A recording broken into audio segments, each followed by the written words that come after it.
बरूथनी एकादशी व्रत कथा। वैशाख माह के कृष्ण पक्ष की एकादशी। कुंती पुत्र युधिष्ठिर ने कहा, हे देवकी नंदन, वैशाख माह के कृष्ण पक्ष की एकादशी का उपवास किस प्रकार किया जाए और इसको किस नाम से पुकारा जाए तथा ये कौन सा फल प्रदान करती है, सो कृपा पूर्वक कहिए। देवकी नंदन ने कहा, हे राजेश्वर, इस एकादशी को बरूथनी नाम से पुकारते हैं। ये सौभाग्य प्रदान करती है। इसके उपवास के पुण्य प्रभाव से प्राणी मात्र के सब प्रकार के पापों का विनाश हो जाता है और अंत में महासुख पाता है। दुखी स्त्री को भी इस उपवास से पुनः सौभाग्य प्राप्त होता है। महाराजा मंधाता और धुंधमार भी इस उपवास के प्रभाव से अंत में सूर्यलोक गए थे। 10,000 वर्ष की तपस्या करने से और सूर्य ग्रहण के अवसर पर कुरुक्षेत्र में स्वर्ण दान से जो फल मिलता है, वही इस अकेली बरूथनी एकादशी को व्रत करने से मिल जाता है। इस उपवास के पुण्य प्रभाव से मृत्युलोक और स्वर्गलोक दोनों में ही अनंत सुख मिलते हैं और ऐसे प्राणी मरणोपरांत विष्णु धाम को जाते हैं। हे राजन, इसके प्रभाव से दोनों लोकों में सुख और मुक्ति मिलती है।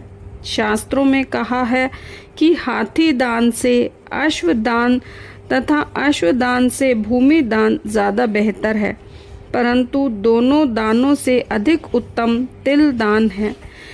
इससे श्रेष्ठ अन्न दान है और कोई भी दान विश्व में इसके बराबर नहीं होता है। ये अन्न दान मनुष्य, देव तथा पितृ सबको तृप्त कर देता है। शास्त्रानुसार अन्न दान के बराबर केवल कन्यादान ही होता है, परंतु ये उपवास दोनों दानों के बराबर फल देने वाला होता है। लोभवश कन्या का धन लेने वाले नरकगामी होते हैं और वहाँ अनंत काल तक पेड़ पर रहते हैं या अगले जन्म में बिलाव के रूप में पैदा होते हैं। प्रेम पूर्वक या यज्ञ विधि से कन्या दान करने वालों के पुण्य का बखान तो स्वयं चित्रगुप्त की शक्ति से भी बाहर है।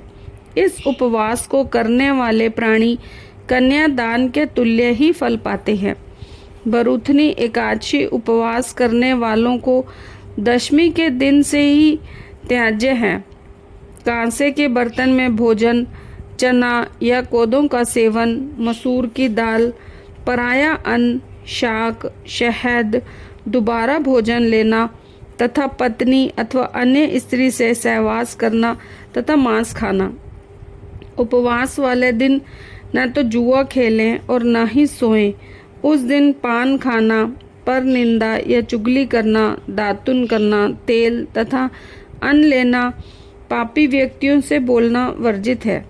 हे राजन, जो भी प्राणी इस ढंग से बरूथनी एकादशी उपवास पूरा करता है, वह मरणोपरांत स्वर्ग लोक को जाता है।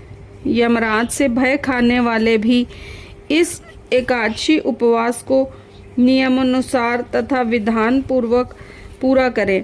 इसके महात्म्य के पठन से भी 1000 गौ दान प्राप्त करने से प्राप्त पुण्य के बराबर फल मिलता है। गंगा स्नान के पुण्य से भी इसका पुण्य अधिक होता है।